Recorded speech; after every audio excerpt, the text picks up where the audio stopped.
It's a funny show. So I hope it lasts for, I don't know, 15 years? How's that sound? Yeah, that sounds good.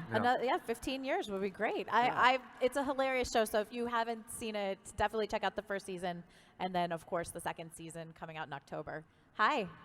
Hi. Welcome, gentlemen. Thank you for sharing your weekend with us. Curtis, I wanted to tell you, I met you a few years ago before your demise as Metatron, and I apologize for telling you that I couldn't wait for your character to bite it. I didn't know at the time that it was imminent. Neither did I. So, Jim, my question for you is, you had the opportunity to be there in the final scenes of the series up in Vancouver. Can you share what that was like? I know it was a minimal amount of people because of COVID, but what was that experience like? Well, first off, I was very happy to be there at all, and very disappointed that we were not able to put together the episode as it had been originally planned. I know some of the information has gotten out about what we had in mind, and it was going to be a grand reunion of supernatural characters, you know, topped off with Kansas singing live. So that would have been kind of cool. It was a letdown not to be able to do that, but I was really happy that we got to do anything at all, because there was this horrible feeling for a time there that the show just might not end in a bad sense. Yeah. That we would just not be able to finish it, and that was disheartening. Going onto the set, this was early enough in COVID. Nobody had vaccinations. We were all very worried about contact, and so I showed up on the last day of filming, and it was, first of all, there's the natural response when you're back with dear friends to all, you know, hug and catch up and be close. And the fact that we couldn't shake hands, we couldn't hug, we had to stay apart from each other. And it was the last day was hard. Knowing that this is it was difficult. By the end of the day, when we shot the scene on the bridge, where the goodbye shot, where the entire crew was there, I'm ashamed and a little happy to say that we all kind of lost our inhibitions and our desire to survive, and by the end of the day we were all hugging each other, and fortunately nobody came down with anything, but that could have been a super spreader event of all time, because we really loved each other and still do, and not just the cast but all of the crew. And it was a sad day. There were a lot of tears, and my accountant was crying back in LA because no more money. You know. I hear you. Yeah. Thank you. Thank you. Yes, thank you. Hi. Hi, do you have any memorable bloopers? Any memorable bloopers? Well, Curtis doesn't make mistakes, so memorable Bloopers. Oh, bloopers. No, I don't have a lot of bloopers. I mean, I have a lot of bloopers because I go up a lot. But I usually just say the same word, and it's not one I'll use now. It's just, I tend to swear. And you can't keep putting it on blooper reels because it's so boring. And so you should have seen the Deadwood blooper reel. Oh, that I believe. But no, I don't remember any like funny bloopers where, you know, someone slammed a door in my face or anything like that. I don't have anything like that. Jim, any? Well, it's on one of the blooper reels. It looks really funny, and everybody laughed at the time. It wasn't as funny to me, but we were busting into a bar or saloon full of vampires or something like that, yeah. And we were shooting in a real bar, and they had one of those little bells above the door that rings when somebody comes in. And I burst through this door, and the door hit that bell so hard it knocked it up in the air, and it came down and fell on my head. And it was weird because it was just a little bitty bell, but it damn near knocked me unconscious. And I do believe it's on the gag reel for that season. That's really That's funny. probably the most memorable one. Thank you so much. Thank you. Hi. Hi, I'm Megan. My question is, obviously there's been a lot of crap that's bad with the pandemic, and Jim, I've seen some of your posts and I share your concerns about just humanity in general and the way that people have acted towards others and protection of others and, you know, public health. But what good has happened for you out of the pandemic, like, you know, with staying at home or hobbies or anything like that? Well, I like to watch old movies, and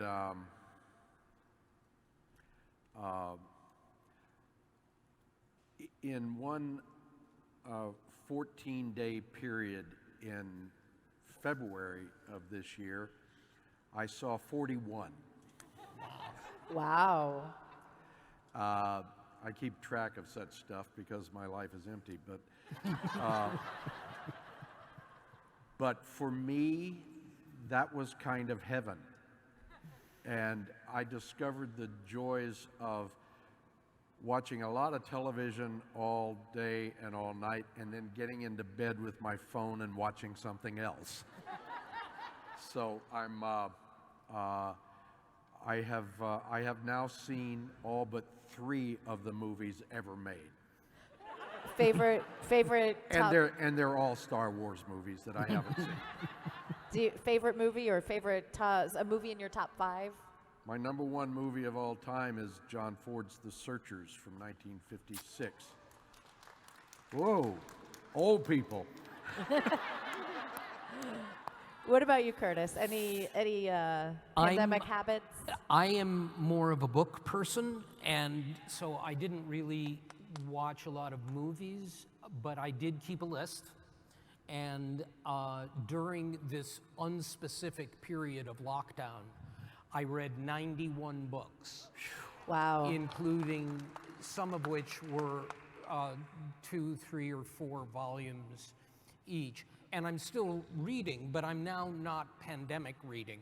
It doesn't have the same urgency or the same length of time. The only other thing that I did was to somehow only had just discovered Parks and Recreation, and now all I do is watch Parks and Recreation. It's a good show. And also, on my 3rd watch of Justified. And so it's a weird combination, but Justified, and I just saw Jim the other night, as a matter of fact, on Justified, and Parks and Recreation. Parks and Recreation, I think, was the single thing that kept me from losing my mind. And I still watch it, even though I'm now on my 7th watch. Or something. Wow. Love I've it. never seen it. Thank you. Well, now you have your marching orders. Yeah, yeah. Hi. This one's for Jim. So after Bobby died, did you know that he would be coming back from another dimension? And what was your reaction when you found out? Sorry. I'm easily distracted. When Bobby died, I didn't, that was a few seasons before the alternate dimension, and I had no idea that he was coming back. When they told me they were going to kill Bobby, I threatened their families to no particular success. They told me I would be coming back as a ghost, and I thought, oh, okay, I'll play out the next 25 seasons as a ghost. And then I was a ghost for about 3 episodes. I did not know if anything was going to happen with Bobby after that. And so every time they would call up and say, "You come back, we've got an episode for you," I would be surprised. Not totally surprised. I knew that with this show, I mean, people die and come back and die and come back, and I figured the odds are pretty good. A lot better than on Grey's Anatomy. Good point. And so I had a gut feeling that I would always be back for some flashback or fantasy story or something. But I didn't know about the alternate universe until they had the script ready and told me about it. And I thought, great, I'm back, cool. And then I realized it wasn't quite the same Bobby, who didn't have the same relationship with the boys. And I'll confess it wasn't as fun to play because the love and banter were not a natural part of the relationship anymore. And but it was better than not being there. So, yeah. Thank you. Great question. Thanks. Hi. Hi, yes, this is for both Curtis and Jim. As you know, the Supernatural community is some of the most dedicated fans that there are. I just was wondering if there was ever a moment from the community that ever like struck you full of awe that you were in disbelief of, like in a good way. In a good way. In a good way. No. I was. I remember the one time, and it might sound like it's not good, but it actually was when I mistakenly got involved with the whole shipping thing. And This is going to be good. the Destiel. Is this like FedEx? Or? No, I had thought that, and I thought, well, shipping. You know, my dad was a Navy man, and I knew what that was, and I was amazed to discover that it was a controversy, and that I allowed myself to be injected into it, which in some respects I'm still paying for.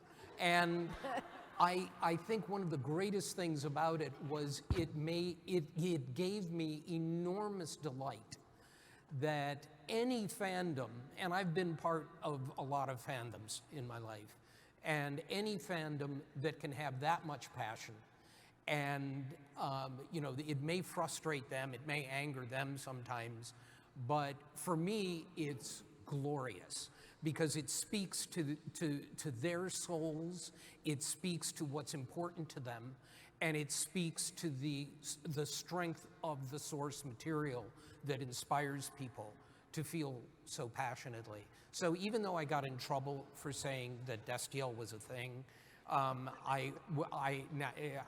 it was just a joke, but then I suddenly realized the ramifications, and I was dazzled. Thank you. Hi. Hi.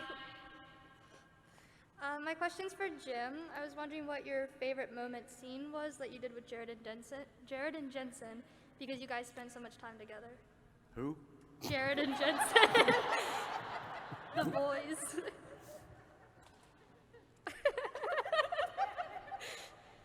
Oh, the young ones. Yeah. Oh, yeah, yeah. My favorite moment with them Wow, that's like asking me which of the billions of M&Ms I have eaten is my favorite. Wow, that's there are so many. I don't really like them, but but we did have great times together. What I remember best about them is not so much specific moments, but certain little periods of time. Like, for some reason, the night we were out in the woods, and there were creatures up in the trees, and Bobby closed his eyes and listened and shot one of them. I just remember that night being so much fun. There wasn't anything specific that happened other than it was Friday night, and the first AD really wanted us to wrap up and go home, and Jared had overserved himself. And so we had trouble getting through a take without Jared doing something silly. But what I remember was not specific things, just the fact that we spent that whole night laughing and watching Kevin, our AD, slowly lose his mind. Because this stuff's like $10,000 a minute, you know, and it's Friday night and everybody wants to go home before it's Sunday. So yeah, it was like that. It was not so much specifics, just having this wonderful, wonderful, fun, joyous time. Because TV shows are not always fun. They're not. They're rarely as fun as this one was to do, to make. Laughing all the time is not something that happens on every show, or even most shows. And we laughed pretty much all the time on this one. It's like those relationships you were talking about too. That idea that you can find yourself in it's utterly arbitrary. You wind up in the middle of something that not only is wonderful but lasts as long as that one did. I mean, it's the best thing in the world. But most television shows are work. I mean, it's like we go to work, and to have that is a real gift. Yeah. Thank you so much. Great question. Thank you. Hi. Hi. Hi, Curtis. Hi. This is for Jim. My father, well, thank you for your service. My father is a Vietnam veteran, and my husband's currently in the service. So I wanted to thank you for your service. Thank you. And Tell your dad I said welcome home. I will. And I just wanted to, it's probably a weird question, but there's no weird question. Sorry, I'm rambling. Anyway, so you played Bobby Singer, and then you played alternate universe Bobby Singer, and on The Boys, you're playing Robert Singer. Do you ever get an identity crisis? I'm sorry? Do you ever get an identity crisis?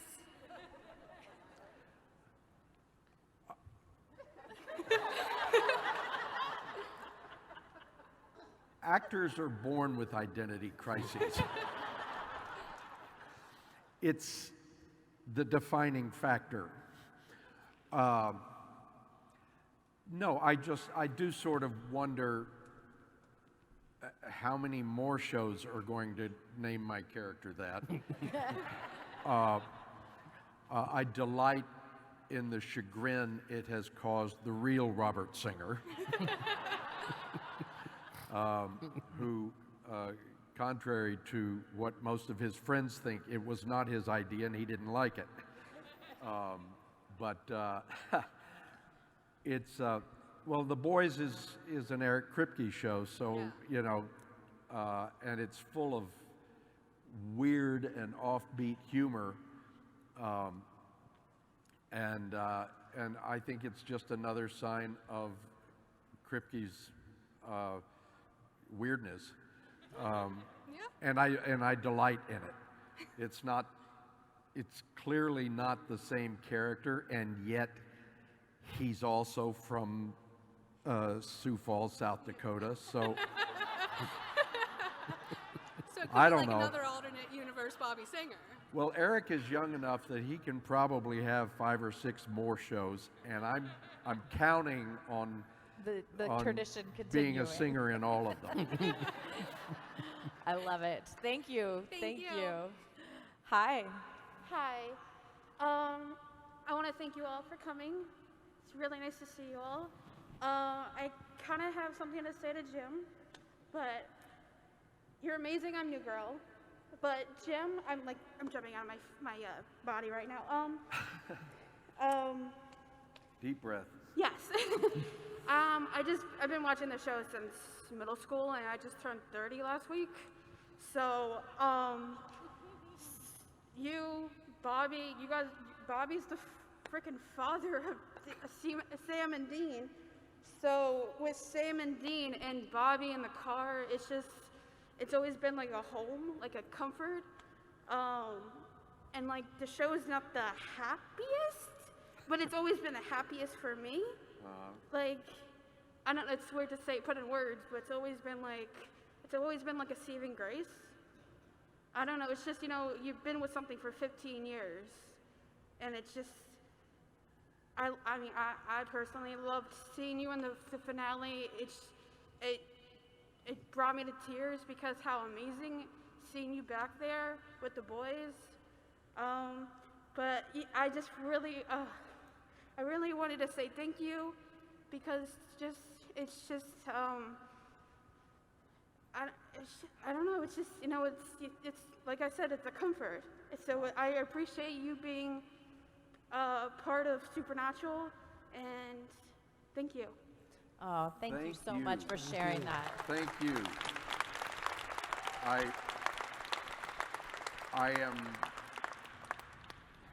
I'm so touched by the response of people to the show and to our characters and the generosity of spirit that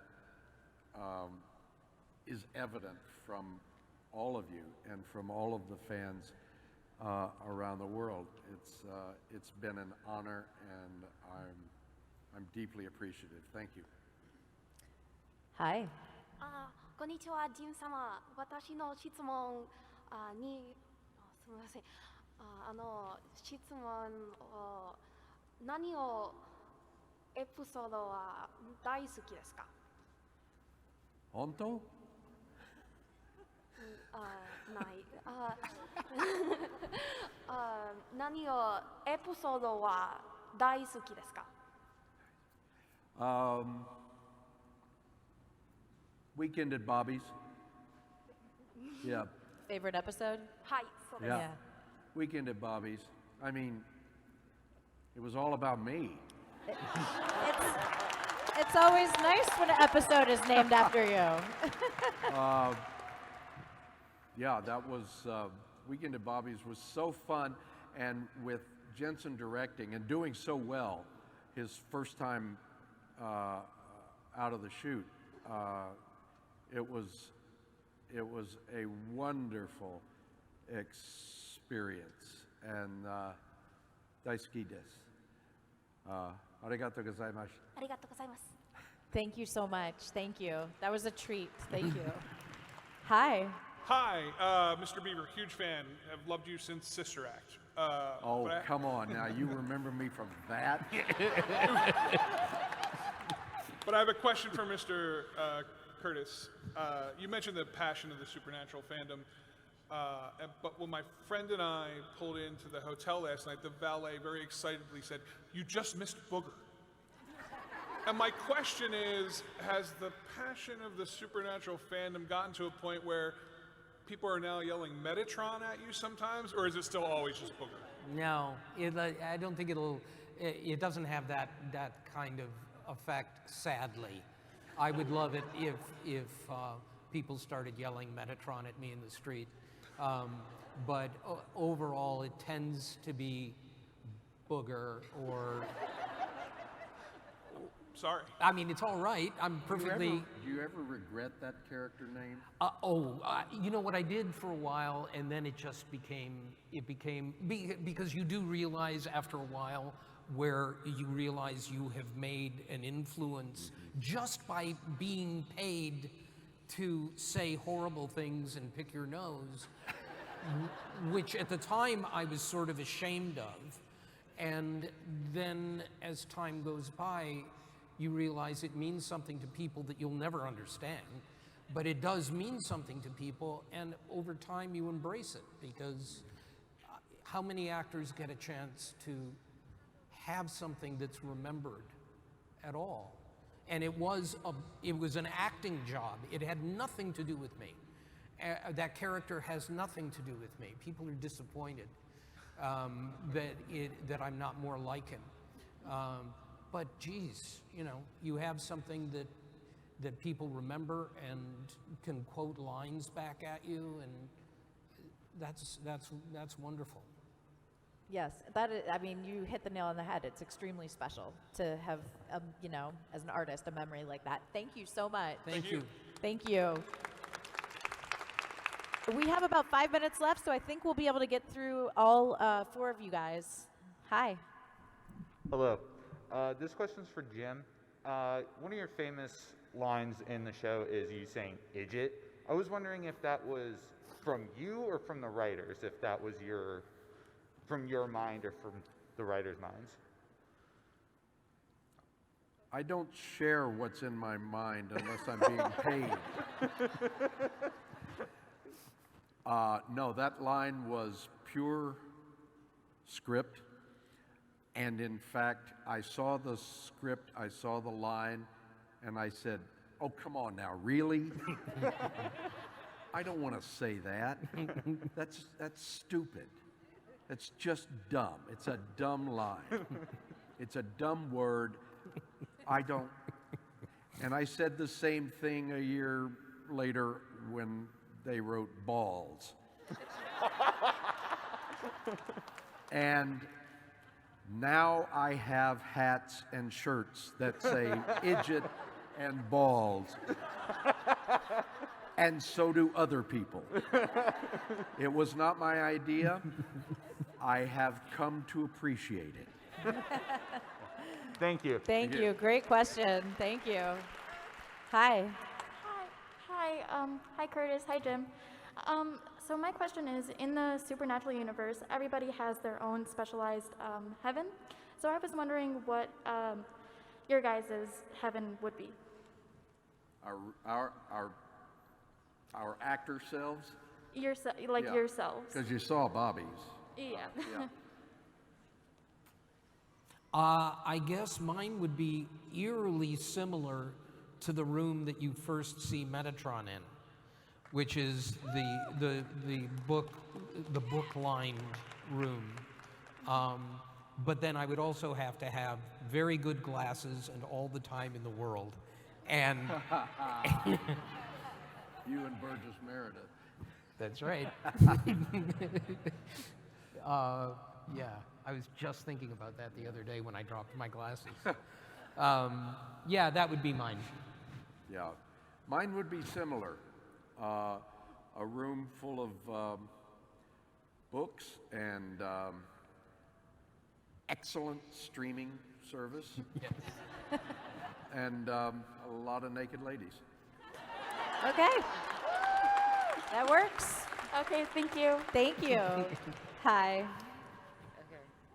Hello, Jim and Curtis. How are y'all doing today? Good. I guess my question is for Curtis. Back in season 10, how did you feel about being the one to kill Dean out of one of the many times? And the second question was for Jim about the relationship between the boys and John. What your take would it be as a person, as yourself, versus as Bobby? Could I just ask when I killed what? killed Dean. Oh, Dean. Yes, back at the beginning, you know. Yeah. He's the short brother. No, I know, I got it. Yes, the beginning part. When I killed Dean. Was that when I beat him to death?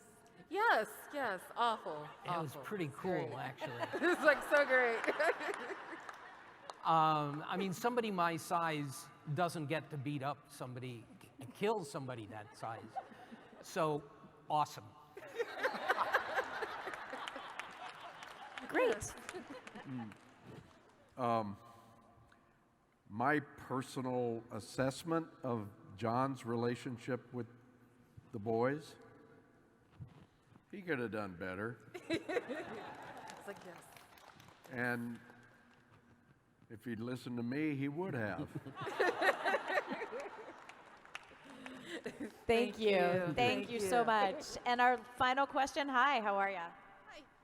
So, not to end on a supernatural question, but Curtis, my question is for you from Revenge of the Nerds. The burps that Booger did, were those actually you, or were those sound effects? They were sound effects that were done by them. They were trying to find someone who could do the longest burp. I mean, an inhumanly long burp, and they couldn't find one, but they started looking into the animal kingdom recordings, like field recordings, and they actually found a recording of 2 camels mating. And I have that video. The sound that you are hearing is actually the combination of a human actual belch and a camel orgasm. Wow. Wow, that is really not what I thought, but thank you. I wouldn't have brought it up. I think. Hey, I asked, so. You did. You asked. Yes. So we have you to thank for that. Thank you. You're welcome. And thank you guys, Curtis and Jim. This has been an amazing panel. Did you guys have fun? Please give one more big round of applause, Curtis Armstrong and Jim Beaver.